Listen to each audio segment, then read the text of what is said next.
John, hello again for the third of our conversations around adaptive leadership and adaptive challenges. And we've already spoken about what adaptive leadership is. We've spoken a bit about organizations that are doing it. And we've spoken quite a lot about the skills that leaders can adopt and can inhabit in order to adapt to adaptive challenge. And in this part of a conversation, I'd really love to get a handle on the traps that leaders can fall into, okay, that stop them perhaps from being such an effective adaptive leader. So you've been writing about this, you've been working with organizations and teams around this issue, and some of the things that stand out to me are things about we joked about this earlier, this word Weltanschauung, and forgive me any German listeners, I mean the worldview. So where we've got a sort of mindset that's accommodated to an older world and not the new world that we find ourselves in. So having outdated assumptions, that really spoke clearly to me. Other things such as inaction, so not taking action when you've diagnosed a problem, or even taking action before you've done a proper diagnosis of what the problem are. So these are some traps that jumped out to me from your work, but you tell me, what are people struggling with at the moment around these common traps? Yeah, so I think first thing I would say is to, I guess, depersonalize it. That these are, and it's probably what really fascinates us about them. These are really natural, and I think even people who are really good adaptive leaders and organizations who are really good at adapting fall into these, right? So classical kind of biases, if you like, psychological Mm, biases. Yeah, just to use a really prominent example, Microsoft, outstanding adaptive organization, coming up, beating IBM, et cetera, as the small player, et cetera. How does Microsoft, 90, I think they had 95, 96% of the operating software market. How do they miss the move to mobile phones and mhm, operating software, which even responding late, they managed to sort of fight for briefly for 10%. But just and I think that's important for any leader to hear, is that just these traps are really natural. You're going to fall into them. What you want to do is educate yourself about them so that mm, and it's also easier to spot, for others to spot when we're falling into a trap. So by raising awareness of them in the organization, we can see them in each other, we can call it out. So cool. I think that would be the starting point Mhm. for me. Thank you, John. I think also like something you've said to me before is around radar, so you keep this on your radar, and it's not a set of skills that you just learn and then apply, but one that you keep monitoring, and you're monitoring yourself and how you're applying those skills. So a bit of a Yeah, and feedback loop going on there, right? and there's a phrase in the literature sometimes used about productive paranoia.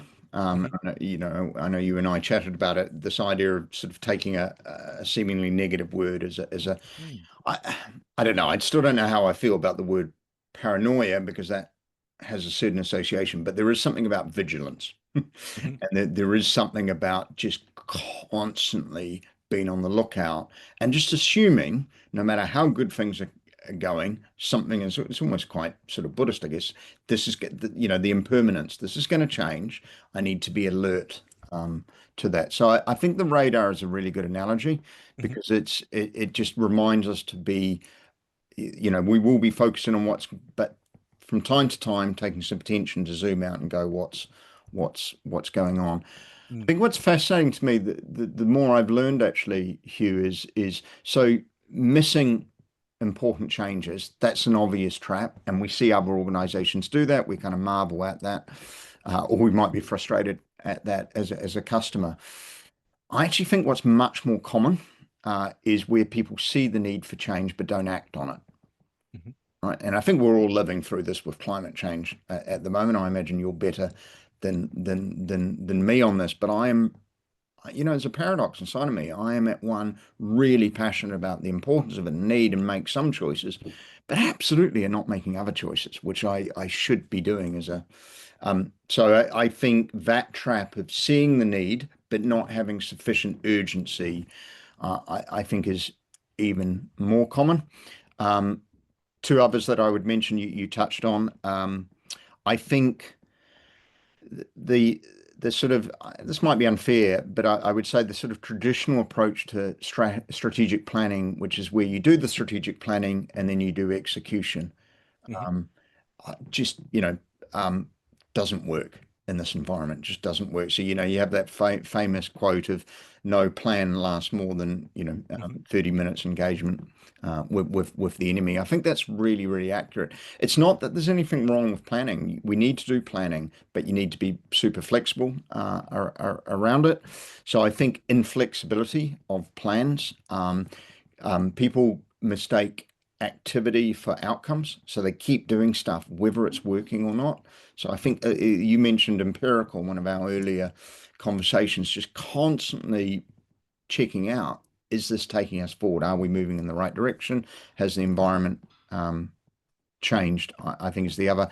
And then the final one, this is the one I've definitely been putting a lot more focus on with clients recently, is actually, once the organization's done some really good adaptive work, has a new fit for purpose strategy, a great strategy, is the piece they've not thought enough about is, well, how do we mobilize the organization behind that new strategy?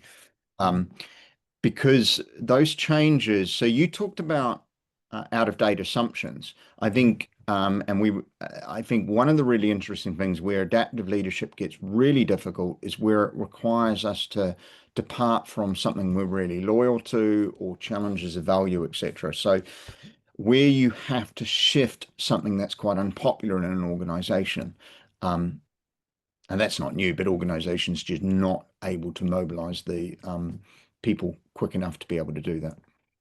Not dealing with that conflict. I see. So to clarify what the trap is not attending sufficiently to the emotional or the Yeah, heartfelt aspects yeah. of Um, this change. Very well summarized back. Uh, it's, I think the trap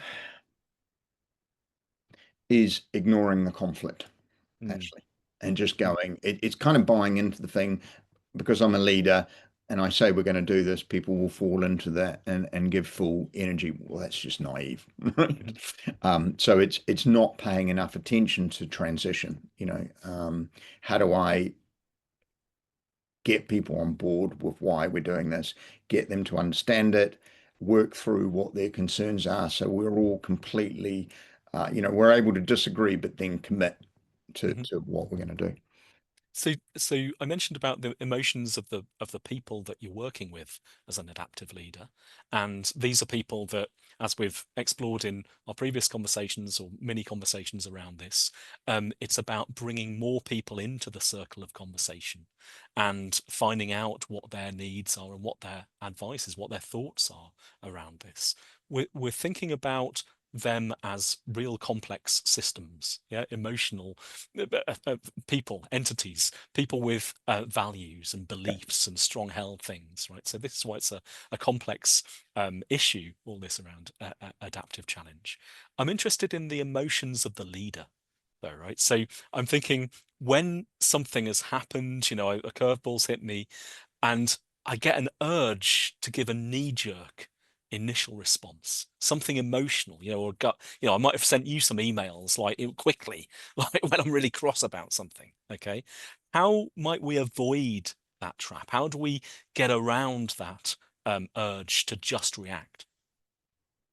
So it's a great question, Hugh. I would so step back a bit, and I think one of the great insights in adaptive leadership is really good adaptive leaders have a dual radar. So I've found this very powerful in my own learning around this, that you're scanning the external environment for what's changing, but you're then scanning how am I responding to Mm, that, right? So mhm, you are um, there's a phrase sort of hyper self-aware because you know you're going into a situation where your response mm, may be less than ideal. mhm, And so you're kind of just more alert to what's going on internally. So I think that's the first step, is just to be more tuned in to mhm, so you will pick up where your response is not resourceful earlier. We've talked in this space, we've constantly gone to what can we learn from leaders who have been operating in this environment for longer and have developed some capability around it. So if you look at disaster relief, if you look at the, special forces, etc., they all have a very common methodology, which is something along the lines of, in the special forces, it's take a breath, Hmm.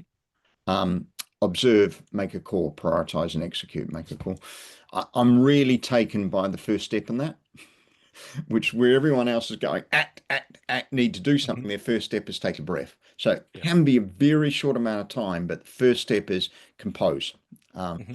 but in one of our earlier conversations, I was referencing clearly a favorite film of mine, Apollo 13. There's Hmm. another clip in that when the flight director, Gene Kranz, when everyone is starting to panic in the flight room, just goes, settle down, people, work the problem, call who you need to call.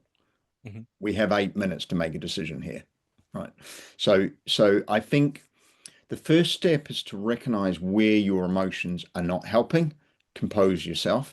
But it's not about relaxing, it's about getting to that right level of urgency. To answer the last part of your question, the way we do that is a lot of fun with clients.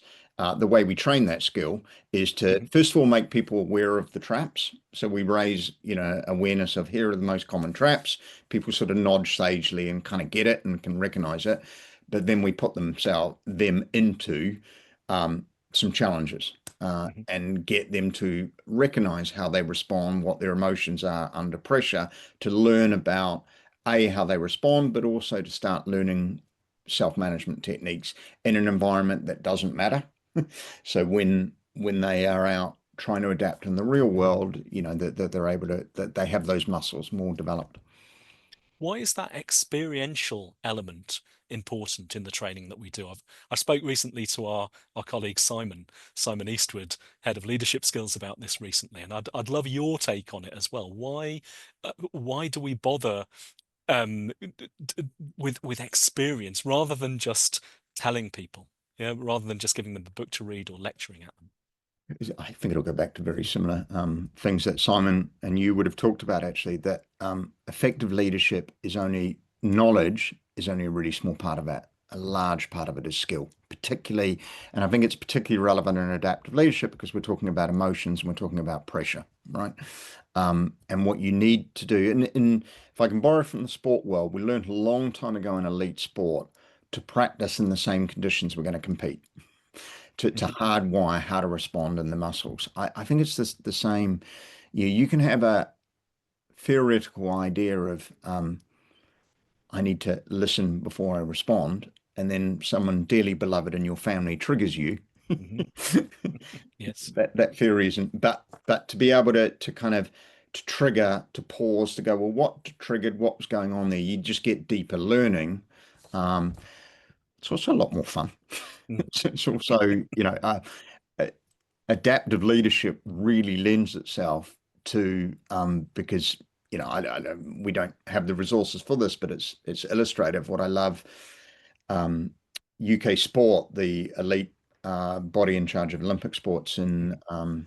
in the UK, worked out they had a recurring pattern that new coaches would turn up to the Olympics and not perform very well because it's the first time they've been in pressure, Mhm. because of the sort of reputation, the resources they had available to them. One of the things they did was took new coaches in the coaching team, to British Airways to put them in flight simulators, to basically just throw challenge after challenge after challenge after challenge.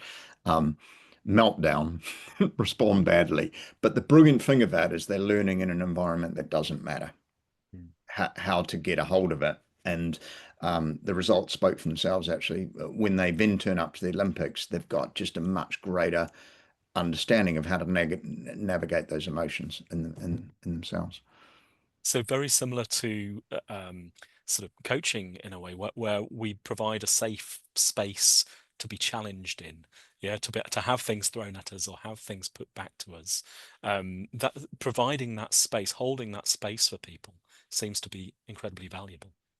That self-management side, probably more than any other aspect of adaptive leadership, is a learned behavior. Mm. Actually, that's what you're making me think about. So what we are essentially trying to do is create a space to be able to build that muscle and Mhm. get confidence around Mm. around that. that must. Thank you, John. And thanks for talking about the way that you do it as well, because you turned up today for a conversation about adaptive leadership. Right? And I'm sort of putting you on the spot about how you actually get that into people and get people working with it. So I just want to end this section of our wider conversation about traps by throwing a couple of traps at you and just seeing what your initial response would be or how you might help me out if I kept falling into these traps. Okay. So how about the trap of throwing good out with bad. So I'm trying to adapt to an adaptive challenge, and I've got a plan, and I've listened to people, and I'm trying to put this through. And in the midst of that, other things are getting lost. What are you? What's your advice there? How am I going to get myself out of that? So for me, it's the importance of the conversation around what do we need to safeguard? What is still relevant? What serves us well? What will be even more important moving forward?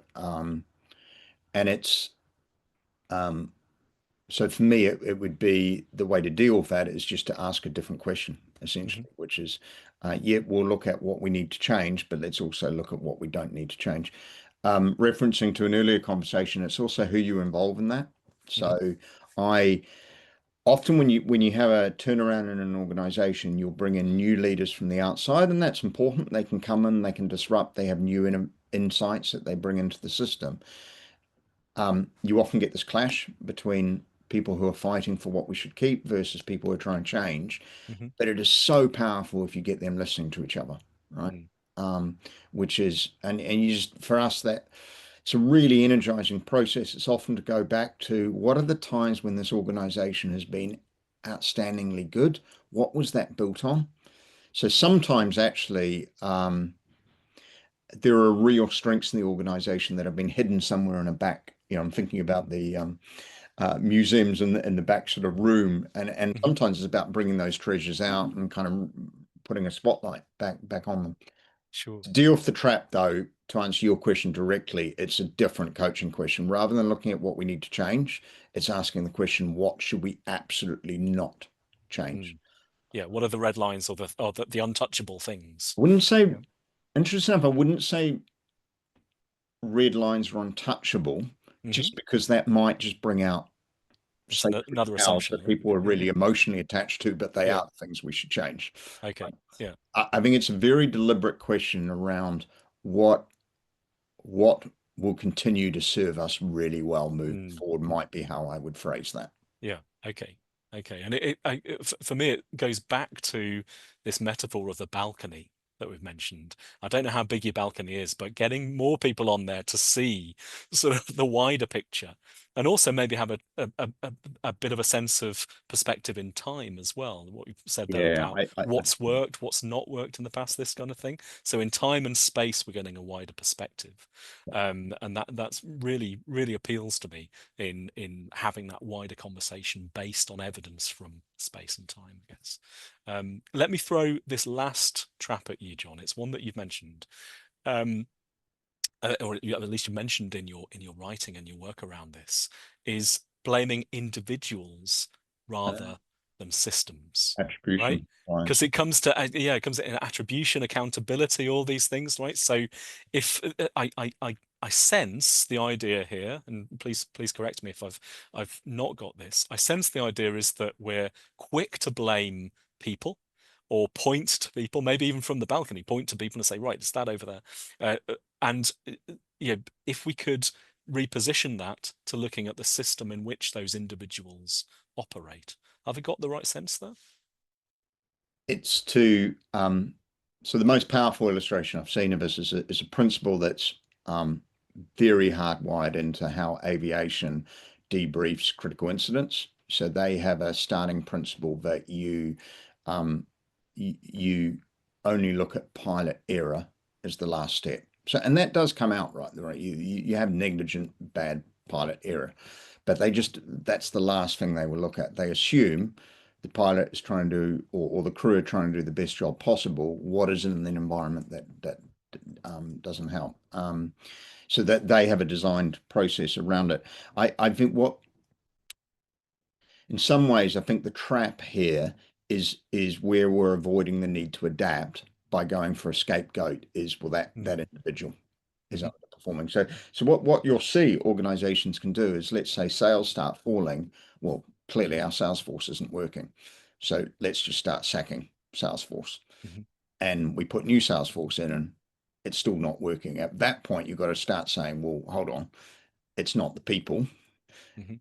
We need to look at that. If that makes sense. So it's just one of the ways we avoid facing up to or seeing the need for adaptation. I think one of the ways to spot this trap is is this a one-off? So in the aviation, when an incident happens, the first step they will do is they'll scan wherever we had similar incidents worldwide. So there was a few years ago, there was an incident of one of the new airplanes being rolled out. Um, Pilot had made an error of pushing the wrong button, hadn't put the landing gear down, or something along those lines. They did a quick scan, and it had come up that actually in the last 6 weeks there would been 6 near misses of the same. So immediately you go, well, really, is it how likely is it that we've had 6 pilots make the same mistake? There's got to be something about the process or system. They Mhm. changed the color of the buttons, problem disappeared. So it's not, we're not saying here that it's never an individual, or not denying that there could be a problem with an Yeah. individual or individual performance levels, but strategically and looking at that bigger picture, if Yep. you're not noticing the patterns, then you're really missing a trick and falling into this trap. Yeah, maybe this zooms out to another really important. There's loads of important Yeah, insights in depth leadership, we but could go one of on. them is in most situations it will be a mix between what Heifetz called technical problems and adaptive problems. Technical problem being one that actually has a simple solution that we just need to apply. So, in some situations, it may well be an individual who's underperforming, and we can address that. I would be looking at to what extent is it generalized? Mhm. Is Yeah, it happening in more places than one? sure. That would tell me this might be an adaptive challenge.